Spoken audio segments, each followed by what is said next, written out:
Hello and welcome to this episode of the White House 1600 Sessions. I'm Stuart McLaurin, President of the White House Historical Association. I'm here in beautiful sunny Jupiter, Florida, about 20 miles north of Palm Beach. And actually one of my very favorite publications by the White House Historical Association is this book, Away from the White House, Presidential Escapes, Retreats, and Vacations by esteemed journalist and writer Lawrence Knutson. We first published this book over 10 years ago, and it takes an in-depth look at how the president relaxes when not at the White House. Well, Lawrence passed away in 2023, but we're grateful to him for this wonderful book, and you can order a copy at our website.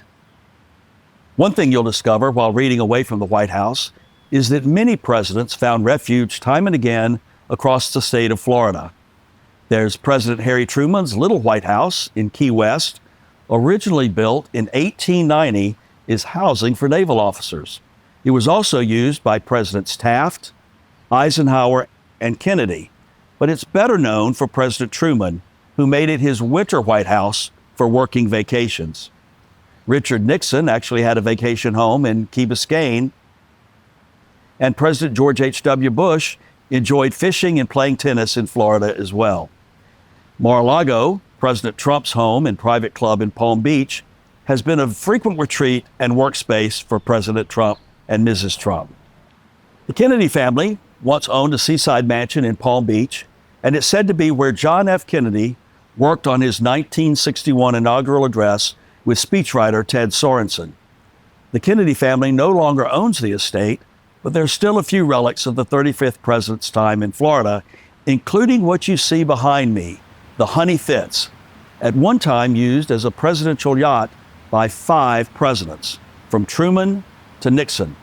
It was decommissioned and sold to a private owner in 1971. Honey Fitz had several names. President Eisenhower named it Barbara Ann after his granddaughter, and President Richard Nixon named it Patricia after his wife, wonderful First Lady Patricia Nixon. But it's famously known for its use by President John F. Kennedy, and was christened Honey Fitz by the president in honor of his maternal grandfather, John Francis Fitzgerald, whose nickname, of course, was Honey Fitz. And as you will see, Honey Fitz has been lovingly restored to look very much like it did when used by President Kennedy and his family, and it's been restored by new owner Charles Modica. Charles is a prominent businessman and philanthropist originally from New York, but who has called this area of Florida home for several decades.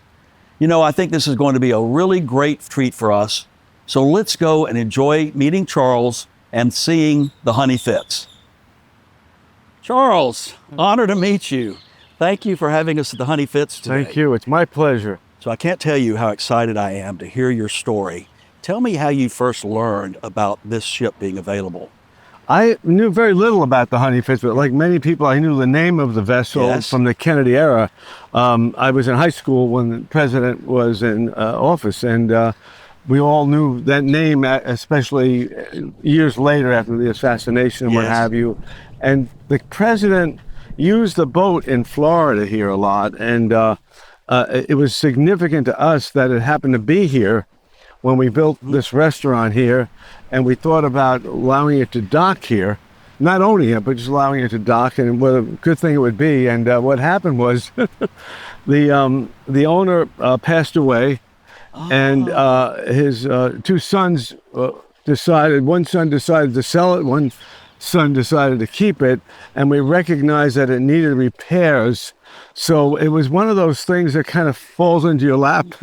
And we decided, let's get it, let's finish repairing it and making it usable and restoring it. And that's how we got into it. Now, I understand it's been restored really to the condition that it was when it was used by President Kennedy. By President Kennedy, yes. And that's really a labor of love. How long did it take you to do that? Almost 4 years. Wow. And we had, I often say we had an unlimited budget and we exceeded it. Sounds like the government almost. Yeah, almost, yeah. What happened was, as they got into more and more things structurally, they found beams needed to be replaced, things like that, once in 50 or 100 year type thing. And so we decided to do it, yeah. Well, there's quite a legacy of presidential yachts from 1880 all the way until the Sequoia was sold by President Carter. So this is one of an important series in the series, and it was used for a number of presidents, not just President Kennedy. That's correct. 5 presidents. We later learned, as many people do, that it wasn't just a Kennedy yacht. And I believe Eisenhower used it to a certain degree, and Truman before him. Yes. But Kennedy used it the most, and certainly used it in the Florida waters and in the Hyannis, Massachusetts waters. Well, you were actually the caretaker of an important piece of White House history. So, Charles, after you acquired the Honey Fitz and you realized how much TLC it needed, how did you undergo that? How did you determine what needed to be done, and especially the historical elements, determining what to use and how to make it back to what it was when President Kennedy used it? Well, we were very fortunate. There were a lot of presidential photographs of that time, and our captain, Captain Gregg, who you will meet, and his first mate, Caitlin, were very familiar with all of that. They came with the boat, thank God. Oh, and fantastic. They helped us recognize the way it was, the fact that it changed in different presidencies. And then once we really marked it for the Kennedy era, where we had the most photographs anyway, we were able to restore it to that particular setting and venue. Well, Charles, I went to the University of Alabama, Roll Tide, and I'm a very proud Alabama football fan. And I understand there's an Alabama football connection to the Honey Fitz and your work. Tell us about that. There really is. The fact that my good friend Joe and I were involved in the restoration of the vessel. Joe Namath, that's right. Yeah. We had a lot of talks about the presidential years, and Joe was playing football at Alabama at that time. And it's interesting. I said, well, I guess you got to meet the president. A lot of teams now, as you know, go to the White House after a championship. And he said, unfortunately, they didn't do that in those days. That hadn't been thought of, I guess. And he said, I kind of got to meet the president, but it was on the other side of a football field when we played the national championship. That's right. And I think it was against Oklahoma. And I said, well, then you probably met him then. He goes, actually, the president was sitting on the Oklahoma side of the field. And we had a major victory over them. So I don't think he wanted to meet me that day. That's exactly right. I can have visuals in my mind's eye of that game and the president sitting there. And it's nice to have that Alabama connection. And Joe Namath is your partner on other projects as well. Yes, a lot of the things we're doing here on the inlet. And also he's helped a lot with the vessel and came with me to see it under the restoration. Oh, that's and great. I think we both left many times closing our eyes saying, I wonder if this is ever going to turn out the right way. Well, you're docked here at the beautiful Pelican Club here in Jupiter, Florida. And people can actually take advantage of leasing the boat from you. We charter it out to help pay some of the bills. The restoration was very expensive. I kid around a lot and say we had an unlimited budget, but we exceeded it. And well, I love it that people can enjoy and learn a bit of White House and presidential history by taking an enjoyable cruise on the Honey Fitz. Yes, and also recognize from the photographs where people were, what they did on, and the fact that for a 94-foot boat, it only has one stateroom, the presidential stateroom, because it was made to be a boat mostly on the Potomac, used for presidential activities. And I think the Captain Gregg will give you some of that history. Great. Well, I look forward to that. As you go into the boat today, tell us about some of the pride you have and the reflections you have on being the owner of a presidential yacht. What does that mean to you? It means a lot, more in the sense that I was true to the restoration and didn't worry necessarily about the cost. And afterwards, I am actually glad I did it that way. You know, at the time, sometimes you second guess yourself. Sure. But when you see it and you'll be aboard, even the couches in the master suite have been replicated to Jackie Kennedy's drawings of them. And all of the furniture, everything around the vessel is back to the original manufacturer in some cases, or replication of it through photographs. Well, I want to thank you for saving this part of White House history and to helping to tell the story that is so important. There's a sequence of American history that's told through the prism of the White House, going back to 1792 when George Washington selected that plot of land where the White House sits today. And this is an iconic piece of that story. And that you would find it, see the value in it, save it, and make it available for people to learn is really heartwarming. And we're just very grateful that you undertook this and are having us here today. Well, I appreciate that. And I'm especially grateful that you're here to give a tour to people that are interested in it through your organization, because I think the most important thing is for people to see it, understand it, recognize it, and know that it is the last presidential yacht. Yes, that's right. So we're especially proud that it should be around for another 100 years easily. Let's hope so. From the restoration we did. So. Well, I can't wait to get aboard. Okay, good. Thank you, Charles, very much. Good. Great to Thank meet you. Well, I'm excited to go aboard the Honey Fitz with Captain Greg Albritton and Captain Caitlin Kiefer. And this is an extraordinary opportunity for us to go behind the scenes and see and feel restored history that you take loving care of every single day. It's really a privilege to be with us. So can we go aboard? It's a privilege to have you. Yeah. Welcome aboard. Welcome aboard. Let's go. So here we are on the aft deck of the Honey Fitz. And how long have you both been with the boat? I've been here for 12 years, since 2013. 9 years for me. And this was before the restoration. Yes, sir. So having been a part of the boat before the restoration, you then became part of that restoration process. Tell us about your roles and what that experience was like for both of you, Kate. Well, I find it to be a very unique situation that we were put in. It's not often that crew and captain are placed with the opportunity to get as involved in a restoration as we were given the chance to. Down to computer work to chase down archived photos, to relay information to carpenters, down to carpentry. Greg and I did mechanics, he did plumbing. It was kind of like a full circle involvement in the restoration. And it was definitely exciting. It was painstaking. And I think it also gave us a great opportunity to know the boat inside and out. And I think that's a great thing for your crew to know and the captain to know. What did you learn that surprised you about the use of presidential yachts and something that was unique to the story of these great boats that were used by American presidents for 100 years up until the Carter presidency? I would say this boat in particular was one that was, for the president's personal use.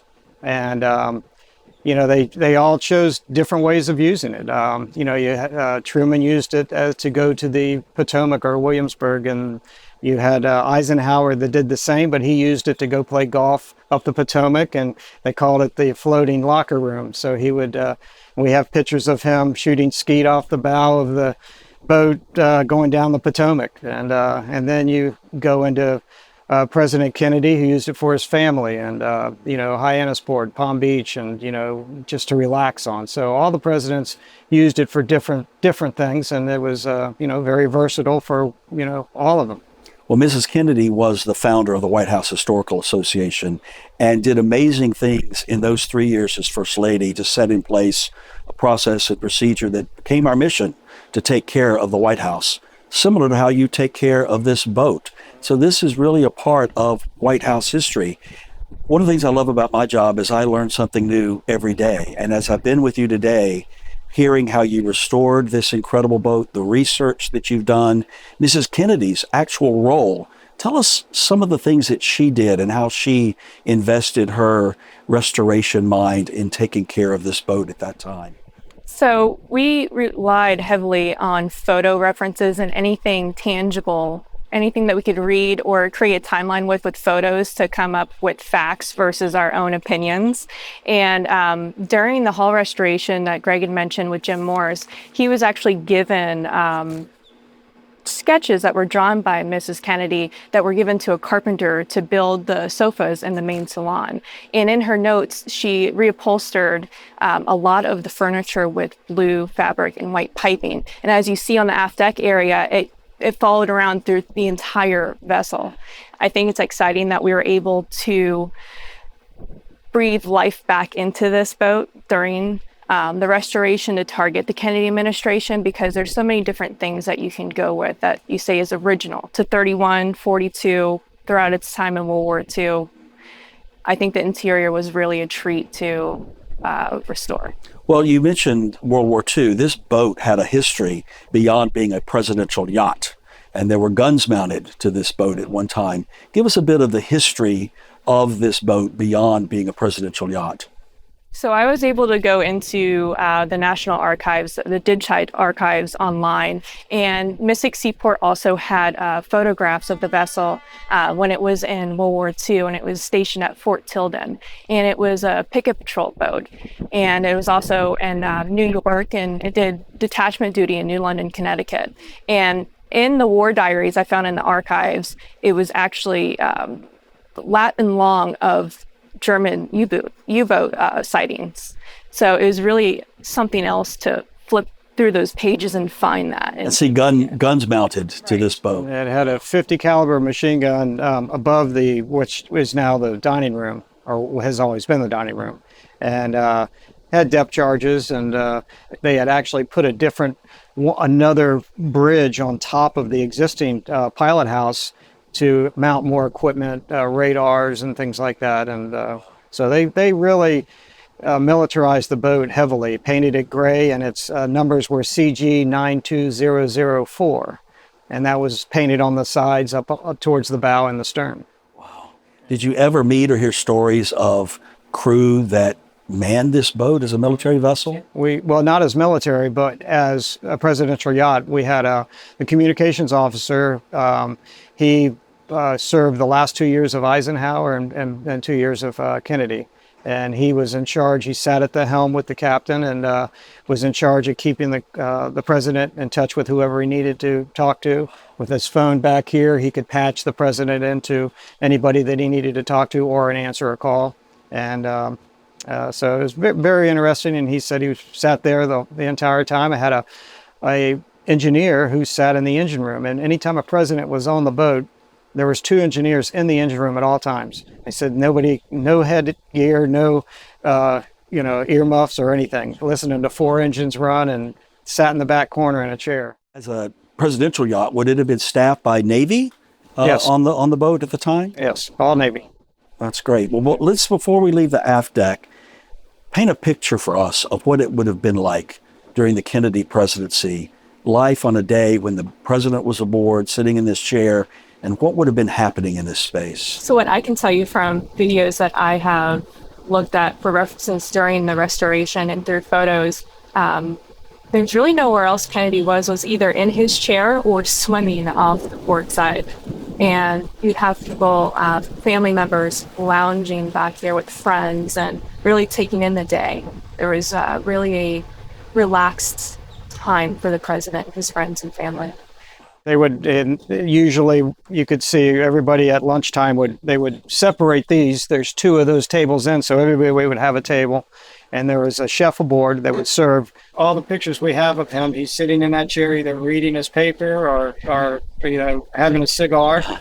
He actually had part of this roof cut off so he could get more sun at one time, and it was put back on it later during the Johnson administration. But he enjoyed right there. He usually have one of these stools with his feet propped up, and had a great time. We're recalling history. Do we know the last time President Kennedy was aboard the Honey Fitz? It would have been the Easter, the last Easter. And he spent it in Palm Beach. He went to, I think there's plenty of pictures where he attended Mass at St. Edward's in Palm Beach, and then had the boat here, docked at Peanut Island. And it would pick he and his family and friends up over at a dock in Palm Beach and take them out for cruises. Well, let's go inside. I'll bring to the main salon.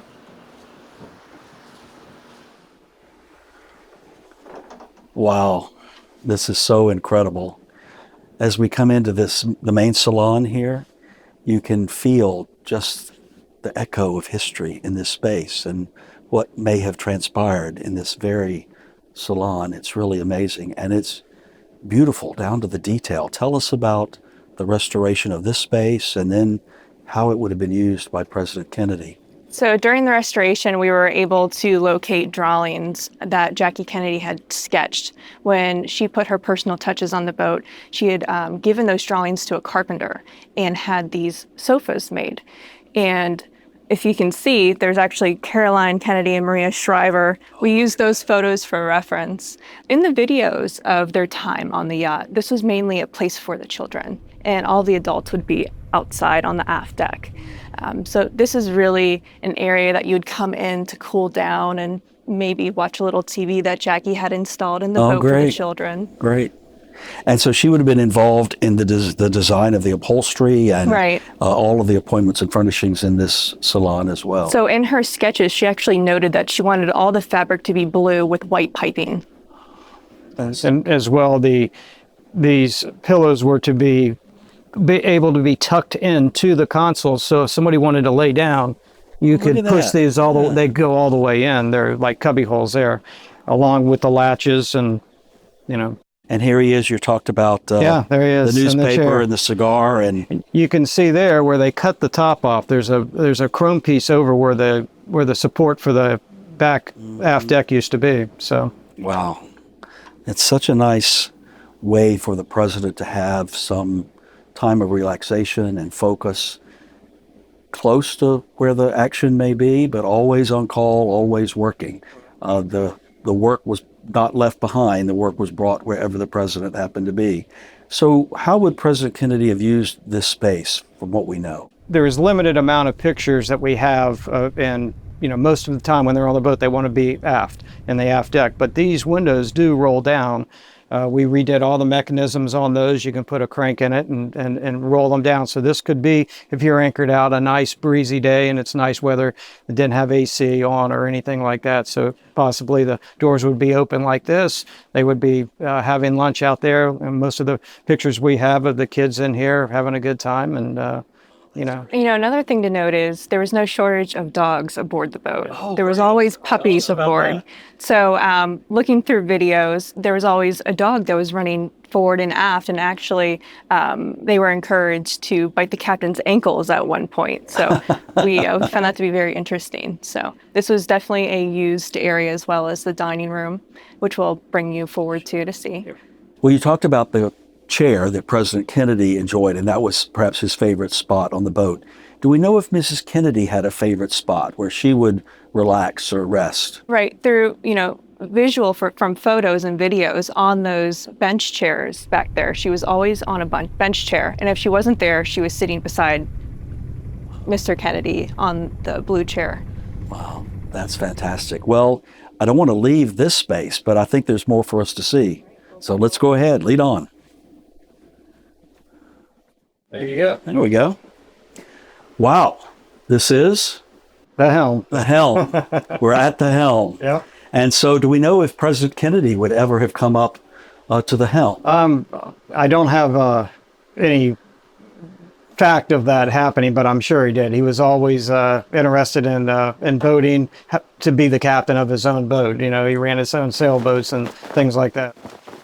So there would have been a Navy captain that was in Yeah. charge of the boat. Yep. And Navy captain. And then, like I said, the communications officer was usually sitting here. This lifts up and goes down into an area where the radio equipment was. Back then, our radio equipments with the single sidebands and AM radios were big and bulky. So there was no room to put them at the bridge. So they were all down there and with mics up here. And the communications at the time, that was such that he could receive calls and make calls. I don't know what the actual secure way of speaking was back then. Some type of a military, radio, or I don't know which kind. But and then you had your typical your VHF and your single sideband, things like that. But instruments were very big, so this was more cluttered up here. You had your big radar screens, and it was. Nowadays, everything's touch screen, so it made it nice and clean. You still have the same compass and things like that, but everything else is now on flat screen. And we tried to keep it nice and clean. Our other instruments are all below the cabinet. And this is really beautiful. This is a map table that folds down, but this actually was Secret Service. What I was told, that they would keep extra guns back here. They had a little gun rack, and they would keep extra weapons back here. And because the Secret Service during the sometimes during the I think the Eisenhower administration, they used this for just the Secret Service would follow the other boats. So you had a lot of people on it, and they, like I said, kept spare weapons there. And then this is the original bezel from its launch that actually has the date of launch on it. We had it's actually the rudder indicator. And during its military deployment, this is where the gun. Yeah, there was a 50 caliber machine gun there. So during the war, they put another bridge on top of this one. I don't know if the steering was connected to it or not, but it was maybe a lookout bridge. And I don't have any indication that the steering was altered. It's always been at this helm, and that was probably just, like I said, for a lookout for U-boats and things like that. So there's some other historical appointments here as well. All of these dome lights are all original from back in the Eisenhower administration. They're on our companionways on the sides. We took all of these apart and had them all re-chromed. And so those are all of the latches on all of the cabinetry in here are all original. Rails coming up. Rails coming up. So even the doorknobs throughout the boat, as much as we could, we would take them apart, have them re-chromed, and use the original hardware on all the doors, the hinges, and everything. Wow, fantastic. Yeah. During the restoration, any time that we were taking things apart, we used as much as we possibly could to keep the boat original. So as captain of the Honey Fits, yes, you're at the helm of presidential history. Tell us what that feels like. Being on the boat, including restoring it, you do the job and you kind of forget sometimes. But if you go out on the boat, you'll quickly realize, how famous the boat is. You have a lot of people that, want pictures, probably the most photographed thing in all of Palm Beach County. If we go out, you'll come back with no less than probably 1,000 pictures taken of you, So it's special, and it's, the boat operates very well. It's very maneuverable. Boat was very fast. Back in the 30s, the boat actually went 26 knots, which was very quick for boats. So we're boat this size in that time frame. It was a period that they were increasing speeds in private yachts, and moves right along, and it operates very well. We have with our charters that we do, we put a Seakeeper 26 stabilizer in it. So what does that do? It's a stabilizer to keep the motion of the boat down. So you can once it's turned on, it stables the boat out from any side movement. You still have a pitch and yaw, but none of the side to side. Well, this is fantastic. Let's go continue visiting the spaces that President and Mrs. Kennedy would have enjoyed. Sounds great. So here we are in the dining room, and I wish that we were waiting for our clam chowder and lobster, but we can imagine the meals that would have been served in this very elegant space. Tell us about the dining room. Well, this elegant space served hot dogs on a bun for the children, but there is also on the menu that we've found through the archives, clam chowder. They had ice cream aboard. There was really never a formal setting in here that, to our knowledge, but it was always a fun picnic style lunch or breakfast. Yeah, I can imagine the pitter patter of little feet and the dogs running about for the crumbs that would come off the table. Usually the chef would always in the pictures have, a big bowl back here with whatever it was, chowder or whatever they were serving. So this bureau here was not in the boat when we did the restoration, but through the archives and the pictures, we recreated this entire piece along with the same banister going down to the stairs. So that's... There's another piece of history that some of our followers may not recognize. Tell us about this piece of black equipment behind us. So our goal was to replicate and have the liberty of making changes to each room, but keeping it true and authentic to the photo references. And Greg was able to track down a Navy-issued rotary phone. And if you look very closely, actually in the photos, we zoomed in and we were able to see the style. And Greg was actually to track down a phone to put there. Wow, and that would be the high-tech digital communications of the day. I'm sure that was a dockside communication, but it's a Navy rotary phone, so we pretty much replicated that picture as much as we could. There's the model of another Navy boat behind where we're sitting today. Tell us that story. So that was one of the craftsmen on the boat. His name is Scott Whipperman. Once the boat was completed, Mr. Modica was into remote control airplanes and things like that. So he said, "Oh, I'm going to do a replica of the PT-109." So when he presented it to Mr. Modica here in the salon, after he had finished it, and he said, if JFK had this boat, he would put it right here, and that's where it's at. So that's and it actually has turned out to be a great spot for it, and it kind of gives you a flashback of his history of. Certainly an important connect to President Kennedy's life and time in the Navy.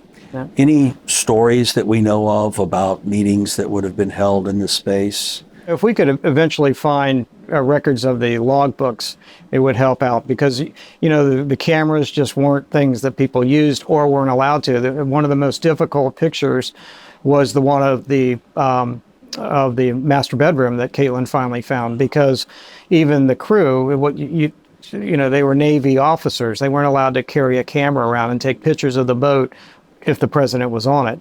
And we've got a few, but it was very. So their Facebook pages are not archived for you to reference? Yeah, no. If pictures are hard. Ones that we have are officers. We have a few that were taken by that communications officer back in 1962 when he was at Peanut Island and in that area, and gave us a picture of the boat sitting there. And but anytime the president's on the boat, there would be no cameras allowed. Well, we have one more stop, so let's. I'll take you down to the master stateroom. Perfect. Let's go. So we're going below, and we're passing the galley here. So we're going to pass up the galley. Where those hot dogs were made and served to the great kids. And this was largely a day boat, I understand. They probably wouldn't have actually spent the night. Right. But this is the only stateroom that's aboard. Yeah, during its 1961 era, and Eisenhower administration, this would have been the only stateroom on the boat. In 1931, there were numerous staterooms, so she's had a lot of different superstructure changes throughout the years. Jack Phillips put together a nice memento box that love this, yeah. Charter guests can come down and view. There's actually stationery from Kennedy's desk from the White House, and actually a mail-in ballot from when he ran for senator. Wow, and I love these pictures of Caroline, Ambassador Kennedy, great public servant to our nation. This is really, really beautiful. Yeah, we really wanted to have a pay homage feeling to this room. Now, this mirror has a look to it. Tell us if there's something connected to the history with that mirror. So speaking about paying homage, this is actually a rendering of a design from 1931 that we were able to locate. The interior decorator took photos when she decorated the boat in 1931. So we played around with the mirror shape, and I think it fits quite well on that wall. And again, we have the pillows with Honey Fitt's presidential yacht. I think that was a nice final touch. Yeah, it's really beautiful down here. And so again, a place where they would not have overnighted because the Secret Service, they would not have likely allowed that at the time. But prior to the Kennedys, did this have other uses over time? It was this was always the master stateroom. And over time you had, back in the 30s, you did have two other staterooms, and you have to also realize there was no air conditioning or anything like that. So there was, you had the air vent flutes that brought in fresh air, but it was, I think, well ventilated. And I don't have any history or pictures of Mr. Avery spending the night on it. We have running pictures of him using it, but that's about it. Well, you did tell me that President Eisenhower, the golfer, used this as a locker room. This was his locker room. He would go up the Potomac River, play golf, and then come back, take a shower, get redressed. They'd get back to Washington, D.C., and head back to work. That's great. Well, let's go back up and wrap up our visit. All right. Take you to the upper deck. Great, thank you. So here we are on the foredeck of the ship, looking out as the captain would have seen us going forward. And tell us about this important place on the boat. Well, this is everything, from the windlass to the hatch area was all very similar. Back in the presidency, we did have the hatch would have had a varnished, like a house on it, because that's where crew entered. Crew were not allowed, or were not expected to go through the boat, so they would go down that hatch. Other than that, that's pretty much the same.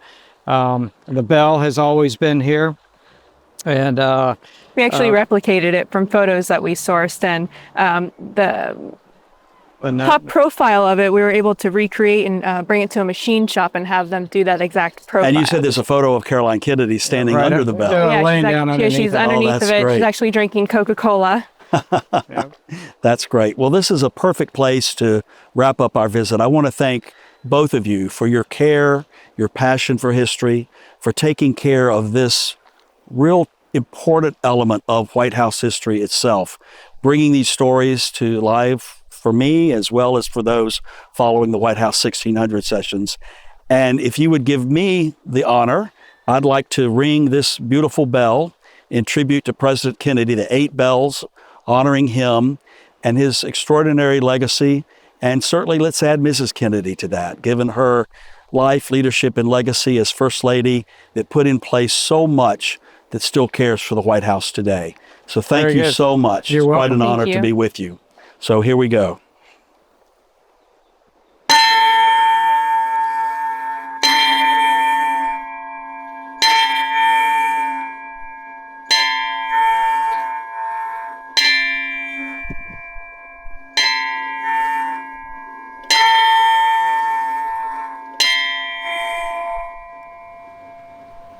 Thank you.